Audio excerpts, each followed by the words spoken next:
ça va bien se passer. Oui, peut-être. Il devient extrêmement dangereux pour la vie et la sécurité des Français. Vendredi 16 février, Emmanuel Macron a reçu le président de l'Ukraine, Volodymyr Zelensky, pour signer un accord bilatéral de sécurité, lequel comprend une coquette somme pour l'effort de guerre. Dans le cadre de cet accord, la France s'est engagée à apporter jusqu'à 3 milliards d'euros d'aide militaire supplémentaire pour l'Ukraine en 2024, après les 1,7 milliard d'euros de 2022 et les 2,1 milliards d'euros de 2023. 3 milliards d'euros. Ah ouais, ça en fait des croquettes pour Volta, ça. Et tout ça, bien sûr, est décidé sans consulter le Parlement ou le peuple français. Enfin ça, on a l'habitude. Il aime qu'on lui mente le peuple.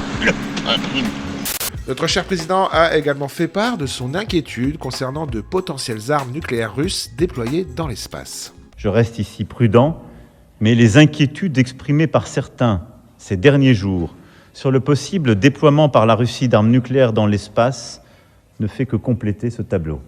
En octobre 2022, la présidente de la Commission européenne, Ursula von der Leyen, nous expliquait que les Russes en étaient réduits à piquer les semi-conducteurs des machines à laver tellement ils étaient à la ramasse technologiquement. The Russian military, for example, cannibalizes by now refrigerators and washing machines to take out the semiconductors, trying to get the semiconductors for their military hardware.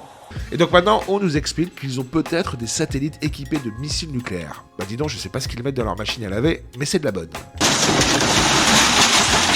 Plus inquiétant par contre, Emmanuel Macron a clairement dit qu'il fallait que l'Europe entre en économie de guerre. Je souhaite en particulier que la France et l'Union européenne continuent de s'adapter au contexte nouveau qui est le nôtre. Cela supposera un effort résolu de réarmement en termes de doctrine et de moyens. C'est aussi la raison pour laquelle je veux ici redire mon soutien à la proposition de la Première ministre estonienne Kaja Kallas d'émettre des financements nécessaires dans la durée pour notre soutien à l'Ukraine et à la mobilisation de notre base industrielle européenne. Oui, l'Europe doit investir davantage, encore à une autre échelle et dans la durée. Quant à la possibilité d'une guerre directe entre la Russie et les pays européens, Emmanuel Macron ne le présente pas comme ça, mais c'est tout comme. Plusieurs dirigeants européens se sont exprimés pour dire la possibilité d'une agression russe à leur encontre.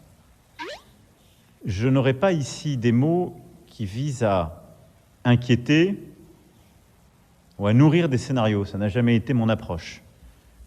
Mais je vais être clair avec vous.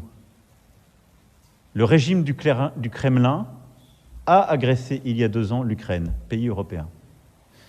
Le régime du Kremlin a intensifié et durci ses agressions contre notre pays sur le plan de la désinformation et sur le plan cyber. Et ce sont des formes de conflictualité. Et donc très clairement, il y a besoin d'un sursaut européen, mais plus largement de nos alliés, de nos partenaires et de la communauté internationale. C'est le sens même de mon propos. Si on voit les choses advenir, si on voit une nouvelle phase s'ouvrir, nous devons avoir la lucidité d'ouvrir une phase de réflexion stratégique et opérationnelle nouvelle. Ce discours très inquiétant a fait réagir, entre autres, Nicolas Dupont-Aignan sur ses réseaux sociaux, dans des termes assez clairs et directs. Avez-vous vu la conférence de presse d'Emmanuel Macron avec Zelensky? Il devient un danger public. Il devient extrêmement dangereux pour la vie et la sécurité des Français. Je pèse mes mots. Un homme surexcité nous entraîne volontairement vers la guerre avec la Russie. C'est une pure folie. On vit chez les fous. Car le seul résultat de tout cela, ce sont des dizaines de milliers de morts avec nos armes. Des morts ukrainiens, des morts russes. C'est le suicide de l'Europe. Car plus ce conflit continue, plus il sera difficile à arrêter, plus il va s'envenimer pour la plus grande joie de la Chine, vers laquelle on pousse la Russie, et des États-Unis, vers lequel nous nous mettons en dépendance énergétique. Je suis effaré de voir la légèreté avec laquelle Emmanuel Macron pousse à la guerre, engage la France dans la guerre, endette les Français pour une guerre civile intérieure entre la Russie et l'Ukraine. C'est une pure folie. Je sais que ce n'est pas populaire de dire cela, mais je le dis. Nous sommes en guerre. Pendant que je vous tiens, le top des humiliations de Macron en 2023 est arrivé. Je vous le conseille fortement, ça fait du bien.